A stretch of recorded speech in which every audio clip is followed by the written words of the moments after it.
बिस्मिल्लाहिर्रहमानिर्रहीम। अस्सलाम वालेकुम। मैं हूं साबित बलोच। आज हम top 5 agriculture issues of Pakistan की चौथी किस्त के साथ हाजिर हैं। पहली 3 किस्तों में हमने बताया था पहला इशू इरिगेशन वाटर, दूसरा इशू वैल्यू एडिशन, तीसरा इशू रिसर्च एंड डेवलपमेंट और आज हम चौथे इशू पे बात करेंगे और वो चौथा इशू है हमारे पास रवायती काश्तकारी, यानी हमारी रवायती काश्तकारी सिस्टम। हमारे पास पाकिस्तान में रवायती काश्तकारी पुराने ज़माने से चली आ रही है। हमें पता है कि पहले जब हम ज़राअत करते थे तो लेबर बहुत ज़्यादा इस्तेमाल होती थी। हमारी ज़राअत में बैल भी इस्तेमाल होते थे, ऊँट भी इस्तेमाल होते थे, गधे भी इस्तेमाल होते थे और बहुत सारी चीज़ें जो है वो इस टाइप की हम इस्तेमाल करते थे। लेकिन जैसे जैसे ज़राअत ने तरक्की की तो हमने इतनी तो तरक्की कर ली पाकिस्तान में कि इन सब चीज़ों के बजाय हम ट्रैक्टर को ले आए। लेकिन ट्रैक्टर के आने से हमारे मसाइल हल नहीं हुए। हमारी ज़राअत अभी तक वो इसी रवायती काश्तकारी पे चली आ रही है। इस रवायती काश्तकारी में हमें बहुत सारे मसाइल आते हैं, उनको हमें हल करने की ज़रूरत। इस रवायती काश्तकारी से हम अपनी ज़मीन की लेवलिंग भी करते थे, हम बुआई भी करते थे, हम इसी रवायती काश्तकारी के ज़रिए दवाइयाँ भी स्प्रे करते थे ज़रूरत के मुताबिक। हम इसी काश्तकारी के ज़रिए सारे जितने ऑपरेशंस थे वो हम इसी रवायती काश्तकारी में कर रहे होते थे। पानी कुओं से निकालना था वो भी हम इसी के ज़रिए कर रहे होते थे। इरिगेशन सिस्टम इतना अच्छे तरीके से हम इस्तेमाल नहीं कर रहे, वो सब प्रॉब्लम जो हमारे पास रवायती काश्तकारी में आ रहे थे। रवायती काश्तकारी के जो मसाइल हैं उनमें जो पहला मसला है वो है लेबर इंटेंसिव का।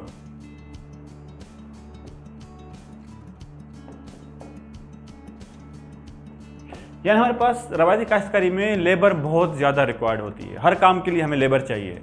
हमने अगर बुआई करनी है अपने फसल की तो उसके लिए हमें लेबर चाहिए। हमने अगर बर्दाश्त करनी है अपने फसल की तो उसके लिए हमें लेबर चाहिए। हमने अगर गोडी करनी है, हमने अगर वीड्स को ख़त्म करना है, घास फूस को ख़त्म करना है, उसके लिए हमें लेबर चाहिए। हमें स्प्रे के लिए लेबर चाहिए। हमें हर काम के लिए लेबर चाहिए। तो सबसे बड़ा जो एक मसला होता है रवायती काश्तकारी में वो लेबर का होता है। जैसे जैसे वक्त गुजर रहा है लेबर महंगी भी होती जा रही है और कम भी होती जा रही है। कहा जाता है कि 2050 में हमारी 70% आबादी गांव देहात से निकल के शहरों की तरफ आ जाएगी।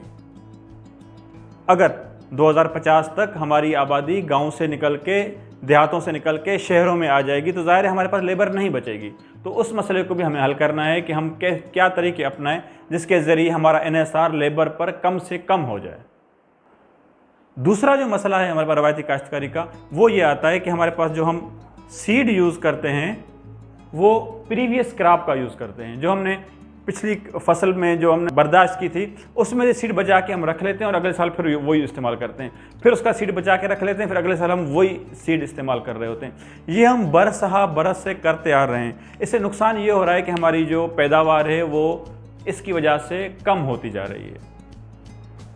रवायती काश्तकारी में जो बड़े मसाइल हैं उन बड़े मसाइल में एक बड़ा मसला हमारी पैदावार की कमी है कि हम जितनी पैदावार हमें चाहिए उतनी पैदावार हम नहीं ले सकते। दूसरा जिसका सबसे बड़ा मसला है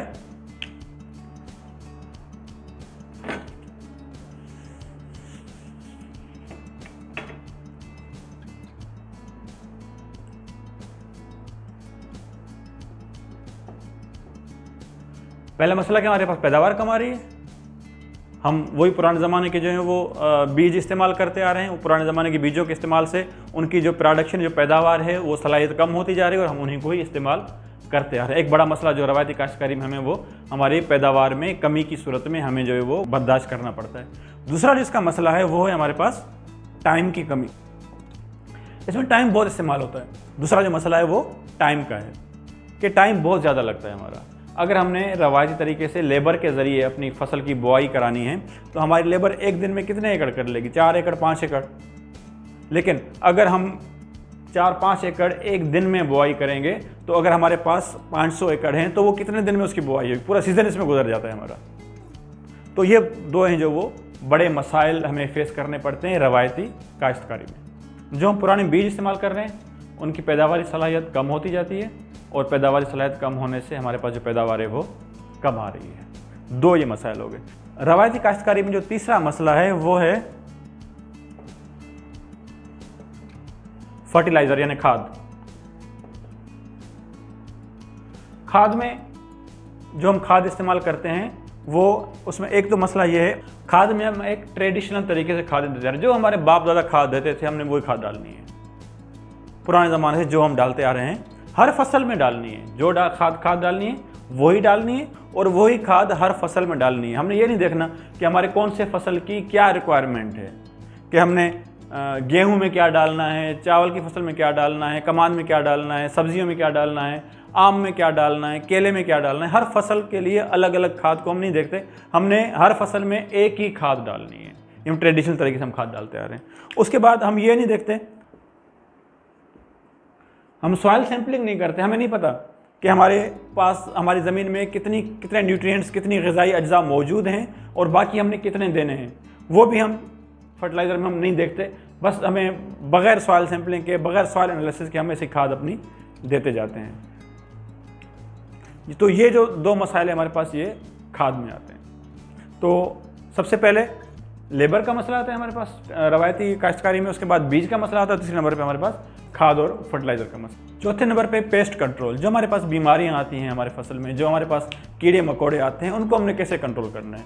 हमारे पास रवायती तरीके में उनको मैकेनिकल तरीके से कंट्रोल करते हैं, अपने हाथों से उनको जो करते हैं नेट से पकड़ते हैं या उनको रोप के साथ, किसी रस्सी के साथ बांध के हम दोनों तरफ से उसको खींचते हैं, तो उसको हम पेस्ट को कंट्रोल करते हैं। हमारे पास जो रवायती काश्तकारी में ये जो हैं 4 बड़े मसाइल हमें फेस करने पड़ते हैं, जिसकी वजह से हमारा टाइम भी ज़ाया होता है और हमारी पैदावार भी कम आती है। 5वां जो बड़ा मसला हमें आता है वो आता है पोस्ट हार्वेस्ट लॉसेस का।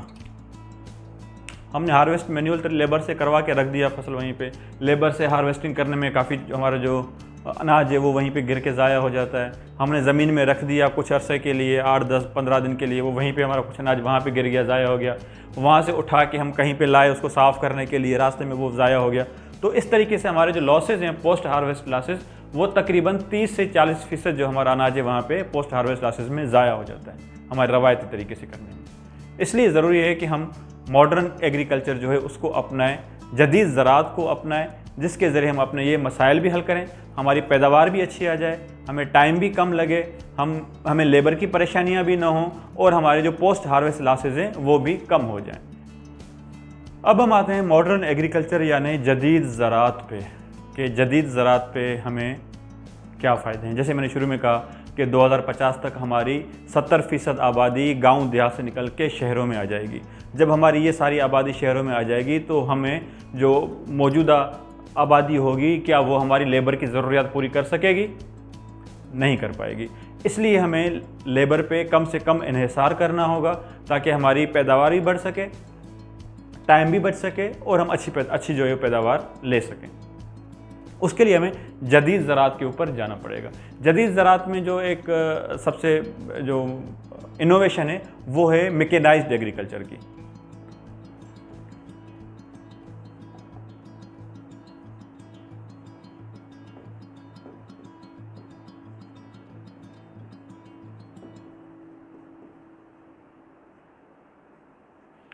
मैकेनाइज्ड एग्रीकल्चर यानी हम मशीनरी के ज़रिए अपनी ज़राअत करें।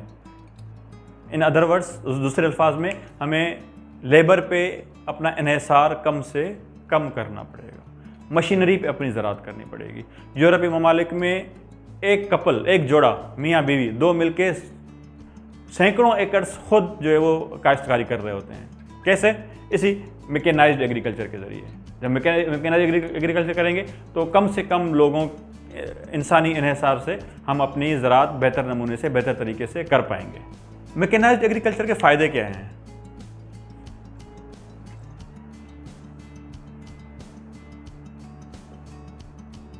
आपकी ज़मीन की लेवल जो है वो बेहतर हो जाएगी। बेहतर लेवल के साथ जब आप ज़मीन की लेवल बिल्कुल बेहतर और सही तरीके से हो जाएगी, आप जब लेज़र लेवल करेंगे अपनी ज़मीन को तो ज़ाहिर है उससे बहुत सारे फ़वाइद जो हैं वो वाबस्ता हैं लेज़र लेवल के साथ।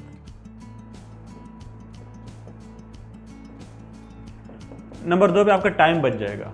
आप एक दिन में बहुत सारे एकर्स की सोइंग भी कर सकते हैं, उनकी लेवल भी कर सकते हैं, उनके सारे ऑपरेशंस कर सकते हैं, गोडी कर सकते हैं, आप हार्वेस्टिंग कर सकते हैं, बर्दाश्त कर, सारी चीज़ें आप जो है वो बहुत ज़्यादा तादाद में हम कर सकते हैं। मैकेनाइज्ड एग्रीकल्चर में अपना टाइम जो है वो सेव कर सकते हैं। उसके बाद प्लांट पॉपुलेशन,